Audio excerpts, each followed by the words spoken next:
You're listening to Dirty Feet, a podcast from No More Radio. Vous écoutez le podcast Dirty Feet sur les ondes de No More Radio. Hosted by, Animé par Allison Burns. JD Papillon. et Stéphanie Morin-Robert. Stay tuned. We're gonna move you.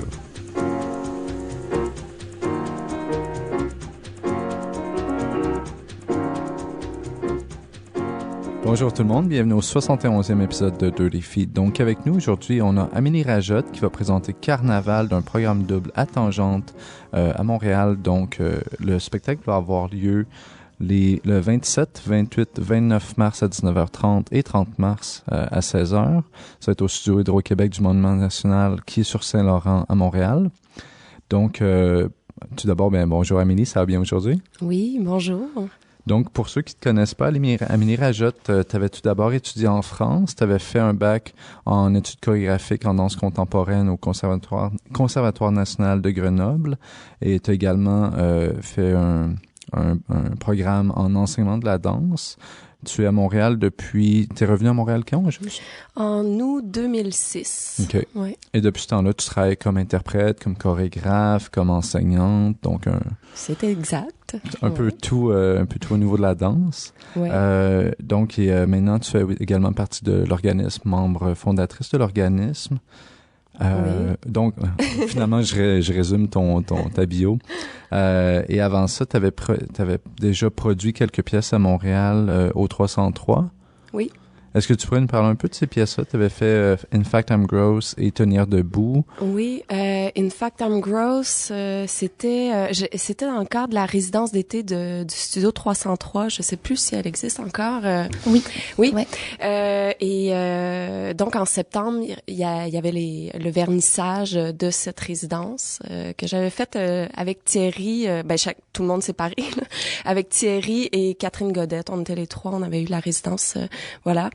Puis j'avais fait In Fact I'm Gross et Tenir debout. Oui, c'était en 2009. Donc j'ai fait 2 pièces, un duo, un quatuor en 2009. C'était une grosse année. Voilà, puis le Tenir debout, ça a été diffusé aussi au 303. Et après ça, une pièce que probablement la plupart des gens te connaissent pour, c'est The Squirrel in the Mirror, que tu avais présenté à Tangente en 2011. C'est bien ça? Oui, c'est ça. Ça, c'était un programme double que tu avais présenté avec Thierry. C'était un solo également. Donc, c'était la première fois que tu présentes un solo à Montréal, cette pièce-là? Oui, c'était la première fois que je présentais effectivement un solo à Montréal. Puis c'est depuis on m'appelle l'écureuil, voilà. Mais non, ça a été un solo assez déterminant dans ma démarche. Déterminant de quelle façon, juste? Je pense que ça a marqué. Les gens m'ont pas vu beaucoup danser à Montréal, donc c'était l'opportunité. C'est ça, de me faire connaître comme interprète, même si je travaille avec Pierre-Paul Savoie, mais bon, c'est une pièce jeune public. Les gens m'ont pas beaucoup vu danser, et aussi c'est été déterminant parce que ça m'a permis de développer ma démarche artistique et de la faire passer plus dans mon corps. Et de faire de la recherche. Ça a été comme pendant plusieurs mois, j'ai travaillé avec j'ai eu le projet mentor en fait de Circuit Est avec Catherine Tardif. Et j'ai passé plusieurs heures en studio avec elle dans l'intimité, à échanger. Et c'est ça, on n'a pas toujours le temps de faire ça quand tu as à gérer un groupe de danseurs. Mais là, c'est être là avec toi-même dans un studio ou avec un mentor, c'est quand même une opportunité exceptionnelle, je dirais. Un élément qui était ressorti principalement de cette pièce-là, c'était vraiment le côté d'humour absurde qui était présent. En tout cas, c'est de la façon que les gens l'ont perçu. Est-ce que tu serais d'accord avec ça comme description ou est-ce que pour toi, c'était totalement sérieux comme pièce? L'absurde, c'est sérieux aussi. C'est ça. Je pense que j'ai dans la vie, j'aime bien ce genre d'humour. Donc c'est sûr que mes pièces sont teintées de ça, d'absurdité. Puis c'est aussi des choses qui m'intéressent chez les artistes en art visuel. J'aime bien par exemple Maurizio Cattelan, tu sais, qui est un artiste qui fait de l'art absurde et aussi David Lynch, j'adore ses films. J'aime le fait qu'on comprenne pas nécessairement tout et que l'interprète, le spectateur ait une part d'interprétation, qu'on lui donne une liberté là de voir ce qu'il veut de l'image qu'on lui offre. Donc je veux pas être trop dans la représentation, puis je veux défaire ces lignes dramatiques, je veux dire oui, c'est ça. On m'a reproché ça, j'ai peut-être abusé de la ligne dramatique là, dans le solo, mais c'était voulu que ce soit une pièce fragmentée comme l'esprit l'est. Parfois, je me suis projetée... est-ce que je parle trop? Non, c'est parfait. Mais c'est ça, en fait, cette pièce-là, je me suis projetée dans qu'est-ce que ce serait genre avant de mourir, tu sais, c'est vraiment quelque chose de connu là, tu sais, c'est quoi cette idée de flashback qu'on a là avant de mourir, puis que ça n'a pas de lien nécessairement, c'est juste des flashs. Puis je voulais cette pièce-là comme ça. Mais il y en a une, finalement, une ligne dramatique. C'est juste... Elle n'est pas conventionnelle. Puis ton parcours en France, les études et tout, tu trouves-tu que c'est quelque chose que tu as retrouvé quand tu étais à l'extérieur du pays? Puis que tu es revenu un peu avec cette... Tu sais, je me demande ces questionnements-là aussi par rapport aux lignes directives, puis juste la présence dans les pièces, si l'influence d'être à l'extérieur du Canada ou du Québec, puis de revenir, y avait-tu un petit désir d'explorer quelque chose de nouveau?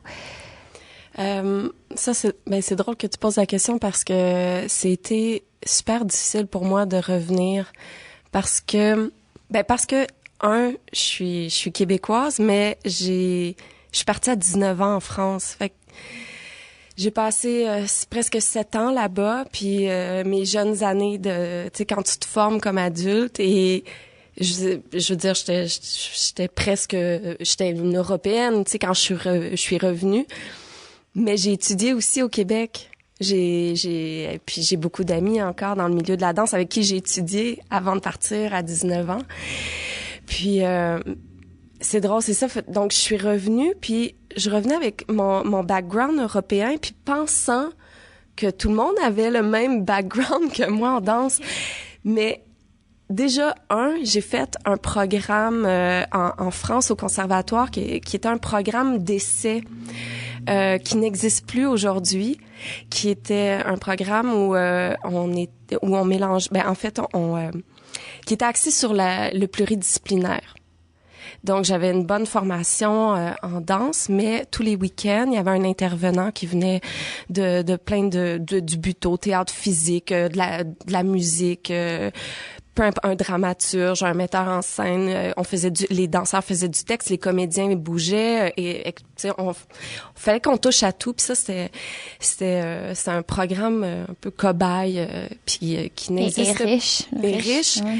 Et donc je me rendais pas compte que c'était un programme assez unique et parce que tous les conservatoires en France sont différents et ça dépend beaucoup de la directrice moi c'était une directrice ou du directeur qui est là-bas et des enseignants.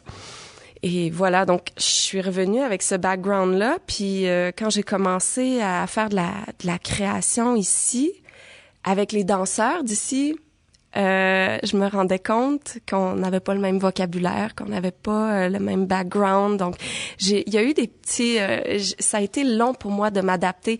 Puis quand tout à l'heure, tu m'as demandé pourquoi le solo a été déterminant, je pense que j'ai fait 2 pièces en revenant, puis j'avais besoin de ça, de savoir, mon Dieu, attends, c'est d'où je viens, qu'est-ce que je veux faire, là. Trouver tes points de repère. Ouais, parce que c'est ça, il y avait comme c'est comme du côté artistique, je suis européenne, mais je suis québécoise, je veux dire, dans la vie. Je suis née ici, donc c'est ça. Mm. Voilà. Une double identité. Une double identité. Oh, que j'aime ça, les identités. Les dédoublements. Ouais, non, c'est ça, être multiple. Et cette expérience-là en France, avant tout, d'être québécoise en France, comment tu l'as vécu? Oh mon Dieu. Cette adaptation-là, c'était... OK. La première année que j'étais arrivée là-bas, je pense que pendant 1 an, les gens, ils me parlaient, mais tu sais, il y avait pas une discussion avec moi. Je parlais et ils riaient de la manière dont je parlais parce qu'ils comprenaient rien. Je pense que souvent, peut-être c'est moins comme ça, tu sais, là, je parle de, c'était en 2000, là, quand je suis partie, puis cette adaptation-là était difficile à cause de ça au départ. J'avais pas l'impression de discuter avec les gens. J'avais l'impression d'être un peu une bête de foire. Puis et donc j'ai compris qu'en prenant l'accent là-bas, puis veux pas, tu sais, quand t'as 19 ans, puis tous tes amis, c'est des Français, puis tu passes ta vie. Je revenais des fois au bout d'1 an et demi au Québec. Puis je passais 5 jours au Québec, je repartais en France. Je veux dire, l'accent, tu le prends, là. Puis là, tu sais, tu commences à... toutes tes références culturelles, ils viennent de là-bas, tout ça. Donc, au départ, ça a été difficile pendant 1 an et demi, mais quand t'es jeune, tu t'adaptes vite. T'es comme une éponge. Ouais, c'est ça. Puis l'empathie kinesthésique, le danseur, c'est comme... Puis je tripais aussi à vivre ça, là. Et c'est drôle parce que quand je suis revenue, j'avais encore cet accent-là super fort français. Puis j'ai dû faire tout le travail inverse de reprendre mes racines québécoises puis mon accent québécois. Mais tu sais, c'est pas d'être faux, c'est juste on est des éponges. Tu sais, je veux dire, je m'en irais en Chine, peut-être que je me mettrais je veux dire je sais pas voilà. Et donc, tu as eu cette expérience-là tournante avec Squirrel in the Mirror. Mm-hmm. Et maintenant, en fait, tu retournes un peu au concept de bête de foire avec Carnaval. Ouais. Peux-tu nous parler un peu de Carnaval? Pourquoi Carnaval? En fait, c'est un titre qui a même beaucoup d'impact, beaucoup de signifiance. Ouais, c'est... j'avais envie de travailler... déjà le masque dans tous les sens du terme, le masque émotionnel, facial, le vrai. On a des masques aussi, on joue avec ça. Jouer avec les rôles, les différents rôles aussi social qu'on joue dans la vie, qui font partie d'eux. Puis j'avais aussi envie de travailler le rituel. Puis le carnaval, c'est ça, c'est un rituel de passage qui arrive justement au printemps, moi, ça dépend des pays, là. Il y a tellement de carnaval, mais tu sais, je suis vraiment allée aux sources dans mes recherches, là, même le carnaval tu sais, qui est une fête chrétienne à la base et tout ça. Tu sais, qu'est-ce que c'était là, tu sais, à l'origine même. C'est sûr que de ça, les gens ils se font l'idée, on va être des bêtes de foire et tout ça, mais je dirais pas que c'est pas ça, mais c'est pas que ça. Donc, l'impact de l'image qu'on donne aux autres, d'être sous le regard de l'autre, est très présent dans le concept de la pièce, ou? Ouais. C'est souvent présent. En général, dans ce que tu fais? Ouais, ça m'intéresse. Pourquoi, juste? Pourquoi? Je pense que c'est tout simplement c'est la perception que j'ai de la vie, de l'humain, mais tu sais, c'est quelque chose que c'est vraiment pas cynique. Je trouve ça fascinant.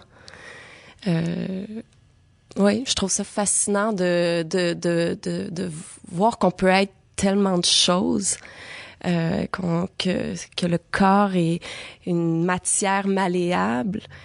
Et ouais. Bon, il y en a qui vont dire complètement le contraire. Puis ça enlève pas, tu sais, que on peut être super authentique là-dedans. Là. C'est pas ça. Là. Mais je trouve que ça donne beaucoup de valeur à la vie de se dire que c'est ça, qu'on n'est pas figé. Je veux dire qu'on n'est pas des êtres figés, mon Dieu, sinon ce serait pas. L'exemple parfait, c'est ce que votre expérience, tu sais, de partir, de revenir, de un peu s'adapter, de changer, de se réadapter. Ouais. Donc c'est quelque chose qui te suit beaucoup dans ta vie. C'est clair. Ouais. Puis pour le projet, pour la pièce Carnaval qui va être la première qui arrive déjà très rapidement, t'as plusieurs collaborateurs. Autant visuel, visuel aussi pour la musique. Il y a beaucoup de personnes qui sont dans ce projet-là avec toi. Peut-être un peu parler de la sélection et si c'est des gens avec qui tu as déjà travaillé. Oui, déjà les personnes avec qui j'ai déjà travaillé, Émilie Bernard, qui est la conceptrice sonore. Elle a fait la musique, une partie de la musique de Tenir debout avec aussi son conjoint Étienne Chancan. Pour cette pièce, pour le Squirrel, elle a fait aussi, il y avait il y avait de l'opéra, tout ça, bien sûr, c'est pas elle qui a fait ça, mais elle a fait toute la bande son, puis pour la pièce Carnaval, c'est que des pièces originales qu'elle a créé, donc dans ce contexte-là pour la pièce. C'est ça. C'est une amie de longue date. Puis l'échange, t'envoyais des vidéos de mouvements ou c'était comment? Ouais. Ouais, elle est venue voir des enchaînements de la pièce. J'avais aussi, on se connaît depuis tellement longtemps que elle connaît mon univers puis ma personnalité, ce que j'aime, tout ça. Donc on jasait de ça ensemble, puis elle fait OK, je vais te proposer quelque chose, puis parfois j'avais des idées vraiment, quelque chose de vraiment clair, puis je la laissais aller, puis finalement sa pièce m'inspirait à autre chose dans le travail, fait que ça a été vraiment un échange tout au long, puis elle me fournit les pièces pendant 1 an, tu sais. Fait que c'est pas comme si j'ai fait toute la pièce puis au bout de la, tu sais, OK, j'ai fini, regarde la vidéo, fais-les. C'était vraiment là comme... C'est vraiment une collaboration. Ouais. Sinon, Julie Artachot, on avait collaboré ensemble. C'est elle qui a fait avec ma sœur Nélia Vrajotte une vidéo avant le The Squirrel. On a fait comme une petite vidéo d'art ensemble. Donc ma collaboration a commencé là avec Julie. Puis on a pris aussi beaucoup de photos ensemble. Ensuite, mes interprètes collaborateurs, je dois le dire, là, ça a vraiment été ça. Nicolas Labelle, Nicolas Patry, Jessica Serly, Ashley Watkin. Jessica, elle a dansé elle a dansé pour moi dans Tenir debout. Jessica, je la connais aussi depuis très longtemps. Mes autres collaborateurs, Sophie Michaud, ça c'était une première. Je l'ai rencontrée. En fait, j'ai fait une formation au RQD pour les jeunes chorégraphes. Je me souviens plus c'est quoi le nom, c'est plate, hein? Mais oui, c'est Sophie Michaud puis David Presso qui sont des mentors. Puis pendant 1 an, on a des rencontres. On est comme 4-5 chorégraphes ensemble. Puis on a des rencontres. Puis c'est là que j'ai rencontré Sophie, mais aussi je l'ai rencontrée à travers Catherine Godette, qui elle travaille aussi, collabore avec elle depuis longtemps. Puis ça a été une super belle expérience de travailler avec Sophie, quelqu'un qui a autant de vécu artistique. C'était wow. Voilà. Donc c'était une première, mais peut-être pas une dernière fois. Non, j'espère que ça sera pas la dernière fois. Et tu nous parlais un peu plus tôt de la façon que tu abordais les thèmes, pas les thèmes, pardon, les mots que tu utilisais, le langage pour parler de la danse, et comment c'était difficile quand tu es revenu au Québec d'utiliser ça. Est-ce que maintenant tu as réussi un peu avec ces nouveaux danseurs-là à trouver un peu plus une façon de vous comprendre, ou est-ce que c'est encore quelque chose qui est difficile? C'est drôle, hein, mais ça a été très difficile. je me disais après le solo que The Squirrel que OK, là je sais, je comprends, tu sais ce que je fais, tout ça, puis en plus c'est ça, là j'ai commencé à faire une maîtrise, donc j'ai le temps de réfléchir à ça. Puis non, c'est toujours un processus, c'est toujours nouveau, ça vient toujours avec sa part de difficulté parce que on est des êtres humains ensemble, les relations interpersonnelles jouent beaucoup là-dedans dans la transmission. On comprend les choses différemment. Donc malgré tout, ça a été assez laborieux. Mais ça m'a tellement appris de choses encore une fois. Mais je pense qu'une chance que Sophie était là parce que Sophie elle t'écoute beaucoup, elle est à côté de toi puis elle t'écoute, elle te regarde. Moi je bougeais dans l'espace, elle me regardait bouger. Elle aide à mettre des mots sur ce que tu cherches, sur ce que tu veux. Donc c'est comme l'espèce de miroir. Puis donc voilà, on sait pas finalement il y a pas de processus parfait, puis c'est heureusement que c'est jamais pareil, là, je veux dire. Sinon je pense que si tout était parfait, j'arrêterais ça là, puis bon Ouais, c'est ça, c'est le défi vraiment qui est aussi encourageant là-dedans. Ouais, c'est ça, à chaque fois tu dis non mais là, OK, là je comprends quelque chose d'autre là. OK. Fait que là je vais faire un autre, tu sais là, OK, ça je vais faire un autre processus, puis là je sais c'est ça, je vais faire ça là-dedans, puis non, c'est ça, c'est le challenge là à chaque fois qui nous pousse les créateurs, j'imagine. Pour moi, en tout cas. Et quand t'en parlais de tes interprètes, en fait, t'as mis l'emphase vraiment sur le terme collaborateur. Donc, au niveau du processus de création, comment ça a fonctionné? Est-ce que tu avais déjà une bonne idée d'où tu t'en allais quand tu as commencé? Au niveau de la création de mouvement, tu sais, comment est-ce que tu es vraiment allé chercher tout ça? Aussi, ça a pris forme grâce à la sélection des interprètes. Pendant 2 semaines, on a fait beaucoup d'exploration, beaucoup d'improvisation. On était au studio d'Au-Vertigo, j'ai eu une résidence là-bas. Donc dans la boîte noire, on a passé des heures et des heures à improviser, sur des thèmes avec des directives précises là, que j'amenais. Je leur suggérais des choses, puis on se lançait là pendant plusieurs heures comme ça. Puis j'ai beaucoup filmé. Il y a beaucoup de choses qui est ressorti en fait de ces 2 semaines-là, des 2 premières semaines. Tu sais, des fois, on pense que ça va être comme le matériel de départ, puis après, on passe à autre chose. Mais non, finalement, ça a été... c'est là que tout a pris forme. Ensuite, j'ai fait... à l'université, j'ai eu l'occasion de faire un atelier d'interprétation dans lequel on faisait beaucoup de création. Et étant donné que j'étais plongée là-dedans, j'ai travaillé beaucoup en solo, sur des petites créations en lien avec ma pièce.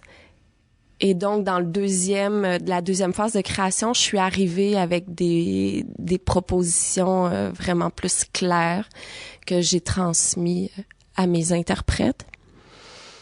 Puis c'est ça. Ensuite, mais je leur ai laissé beaucoup de liberté, peut-être même trop. Des fois, ils me le disaient.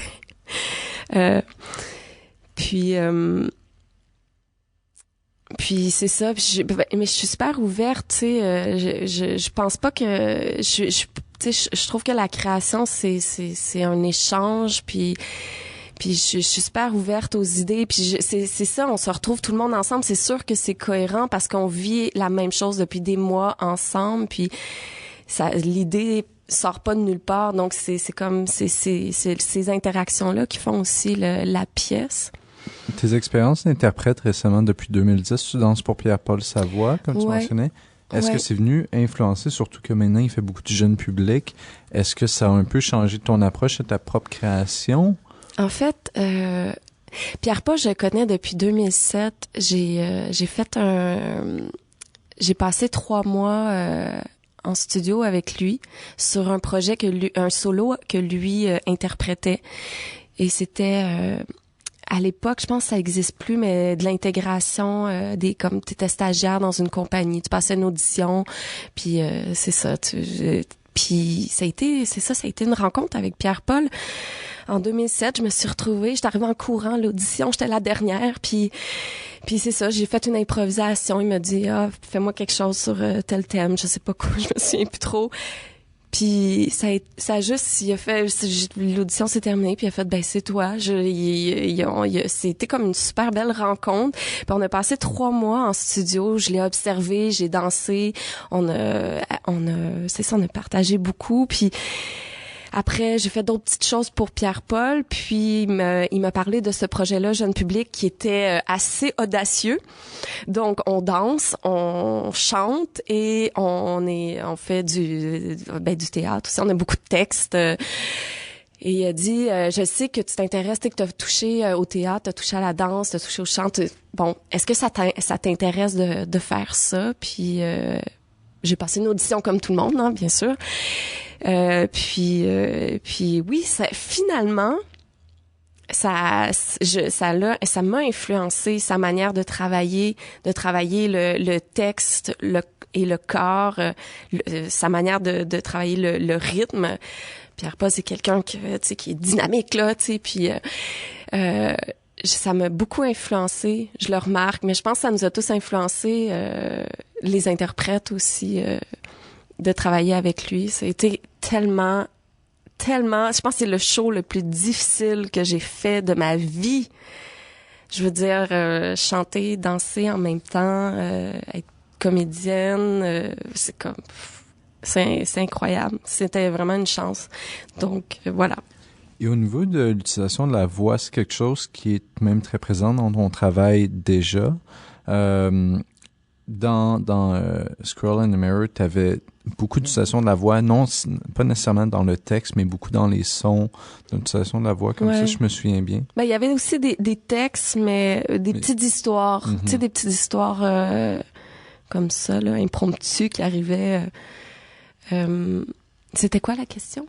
Donc, en fait, j'avais pas terminé ma question, tu m'as interrompu. Oui, c'est vrai, correct. Exactement. C'est tout à fait vrai. Non, mais en fait, dans Squirrel and Mirror, il y avait l'utilisation de la voix qui était déjà très présente. Maintenant, c'est quelque chose qui t'intéresse à la base. Comment est-ce que tu es allé rechercher ça avec des nouveaux interprètes, en fait, travailler la voix avec d'autres mondes? Des fois, c'est différent. C'est pas tout le monde qui a les mêmes capacités d'utilisation de la voix en spectacle. Ouais, mais j'ai choisi aussi des interprètes qui avaient de l'expérience là-dedans. Nicolas Patry, je le savais, qui avait de l'expérience là-dedans parce qu'il a travaillé avec Pierre-Paul aussi. Il a fait, il est interprète remplaçant, donc il a tout appris les rôles de masculin dans la pièce. Donc je connais ses capacités. Aussi, Nicolas Labelle, il a une formation en théâtre à la base, avant de faire l'ennemi. Il a fait une formation en théâtre. Ashley Watkin aussi. Il y avait Jessica, peut-être qu'il avait un peu moins d'expérience, mais c'est ça. Donc, j'ai choisi les interprètes en fonction de ça. Mais bon, chaque travail de voix est particulier, donc ils ont dû s'adapter. J'ai dû m'adapter. Voilà. Donc, pour une production, c'est sûr qu'il y a souvent des gens à l'extérieur du processus de création. Je pense que c'est une opportunité, justement, de parler de l'organisme, qui est un organisme qui rassemble des jeunes chorégraphes ou des chorégraphes dans le milieu. Un peu parler de ça et comment ça vient mais tu fais partie de ce projet-là, mais ça aide aussi tes créations. C'est quoi le soutien que cet organisme-là peut offrir? Oui, l'organisme, c'est ça, c'est un organisme que le but, c'est de partager nos ressources administratives, donc alléger nos tâches de ce côté-là. Et c'est aussi de s'unir pour être plus fort, bien sûr. C'est aussi, on partage aussi, c'est aussi un soutien psychologique, tu sais. Non, mais c'est le fun, tu sais. C'est parce que c'est pas toujours facile ce métier, faire des processus de création, tout ça, ou même partager des contacts, tu sais. C'est du réseautage. Voilà, donc l'organisme, il m'a énormément soutenue pour ce projet. Déjà, tu sais, sur le plan administratif, la comptabilité, je ne suis pas la meilleure côté budget. Je ne suis pas une comptable et on m'a déjà spécifié de ne jamais l'être. Bon, je ne travaillerai jamais à Wall Street, c'est réglé. Mais non, c'est ça. L'organisme m'a aussi aidé pour toutes les demandes de subventions, les demandes de bourse. Bien sûr, on écrit nos demandes de bourse personnelles. Là, il y a personne qui a écrit mon projet, mais juste pour la correction. D'ailleurs, Sophie Michaud aussi fait beaucoup de corrections de bourse. Elle est très très douée là-dedans. Voilà. Donc je pense que si l'organisme n'avait pas été là, ça aurait été très très très très très laborieux, ouais, comme processus. Ça permet de se poser, mais il faut pas s'imaginer que c'est quand même quelque chose de très difficile à gérer, un organisme. Faut pas avoir la pensée magique, hein, de se dire, on a juste à signer un papier, puis ça a été long, tout le processus avant que cet organisme-là émerge. C'était beaucoup de travail, beaucoup de paperasse, beaucoup de choses, de personnes à rencontrer, de choses à régler, puis c'est jamais fini. C'est très, je veux pas décourager personne, hein, tu sais, c'est super s'il faut s'il faut se réunir, il faut partir des collectifs, des organismes, tout ça, c'est bien, surtout maintenant. Mais en tant que compagnie, est-ce que ça vous affecte en fait au niveau des demandes de bourse auxquelles vous avez accès? Mm-hmm. Est-ce que quand vous faites des projets, parce que tu as mentionné, c'est toi-même qui as fait ta demande de subvention, ouais. Est-ce que vous faites tout de même une demande pour la compagnie qui est redistribuée ensuite à travers les membres? Oui. Comment ça fonctionne? C'est super complexe, hein. Puis on s'en est rendu compte au fur et à mesure. Puis même le calque, le CAC, et c'est bon, des fois, ils savaient pas quoi répondre, tu sais, parce que c'est un peu, c'est pas que c'est nouveau, hein, je veux dire, ça existe, là, des organismes qui réunissent des chorégraphes, mais, oui, en fait, ça arrive que, par exemple, pour le programme double, cette soirée, on a fait des demandes de subventions communes avec Caroline pour la soirée. Il y a 2 ans, avec Catherine Godette, on a fait le OFTA, donc on a dû faire une demande de subvention pour le OFTA, pour les 2 chorégraphes. Et donc, il y a une espèce de partage de ressources, bien sûr, à ce niveau-là. Ouais. Oui, c'est pas genre ça c'est mes sous, ça c'est tes sous. Oui, il y a un partage. Et au niveau plus le côté artistique, en fait, est-ce que vous avez beaucoup d'impact sur les créations l'une de l'autre? Est-ce que c'est quelque chose que vous partagez ou est-ce que plutôt vous êtes... Parce que vous dansez assez rarement l'une pour l'autre, tout de même. Non, comme c'était pas ça le but de... Ouais, c'était pas ça le but à la base de l'organisme. C'est pas que ça peut pas se faire, hein. Je veux dire, bien sûr. Les choreographers, entre autres, faisaient ça beaucoup. Ouais. Je dirais que de la manière qu'on s'aide, pareil, c'est comme des fois, Catherine est venue quelquefois en studio voir le travail, donc elle m'a donné du feedback, même chose pour Caroline. Donc on peut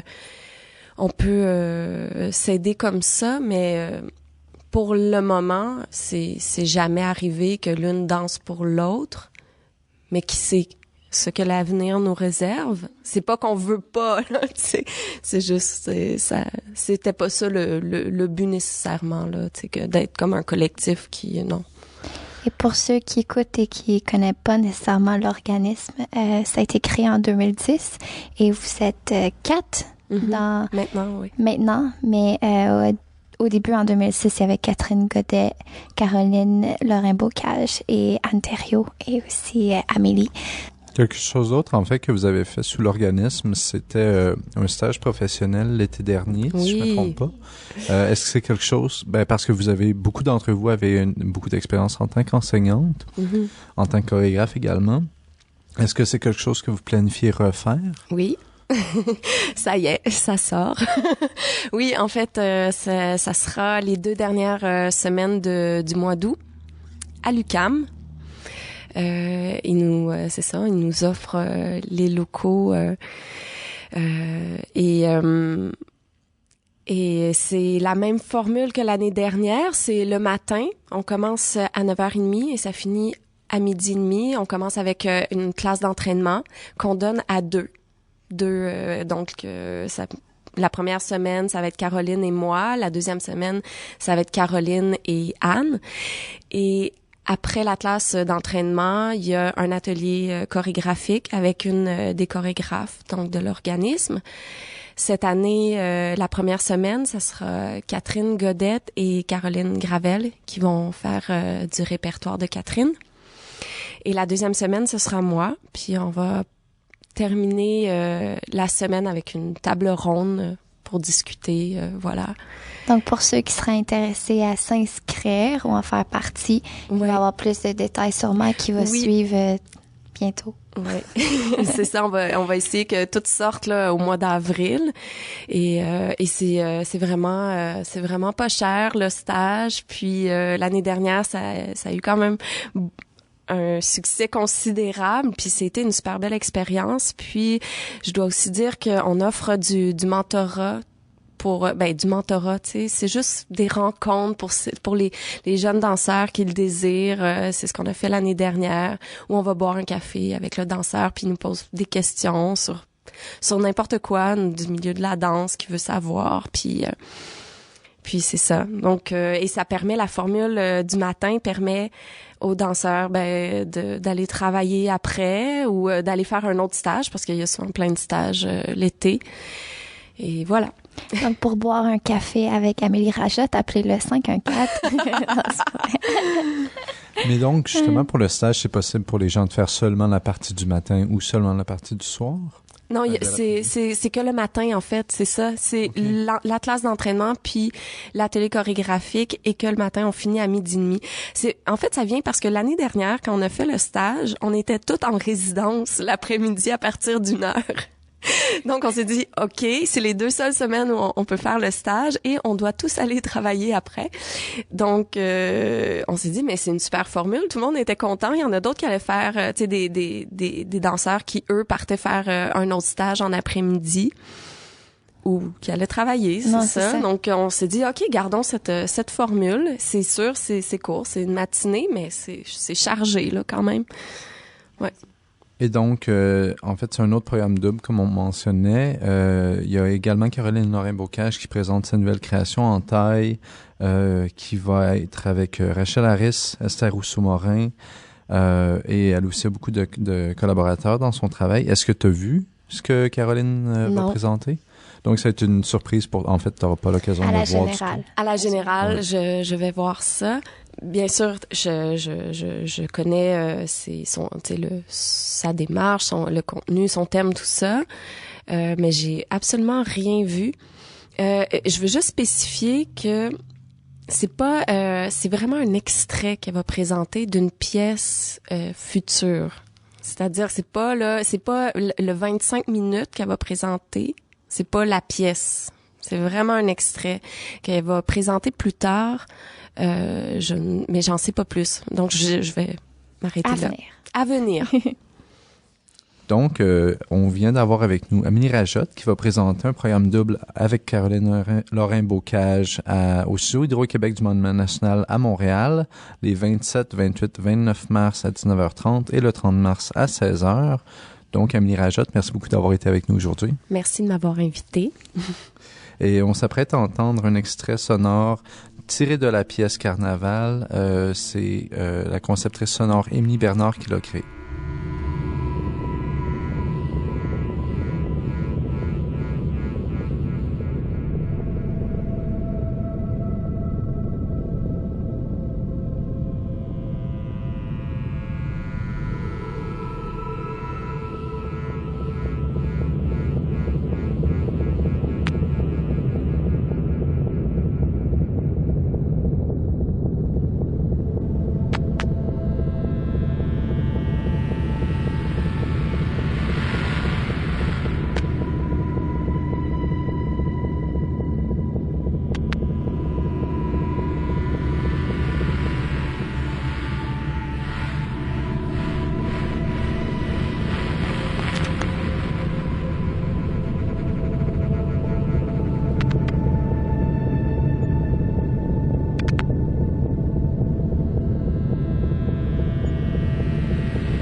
Dirty Feet is recorded every week at the Montreal Improv Theatre. Check them out at montrealimprov.com. Dirty Feet est produit et animé par Produced and hosted by Allison Burns, JD Papillon, et Stéphanie Morin-Robert. You can find out more about our show at nomoreradio.com, follow us on Twitter at Dirty Dirty Feet, and find us on Facebook at Dirty Feet Podcast. Vous pouvez écouter tous nos épisodes sur notre site web ou vous pouvez vous abonner également sur iTunes à notre podcast. Listen to past episodes on the website or subscribe to the podcast on iTunes. While you're there, be sure to give us a rating and or leave a comment to help us spread the word. Tune in next week for a whole new show.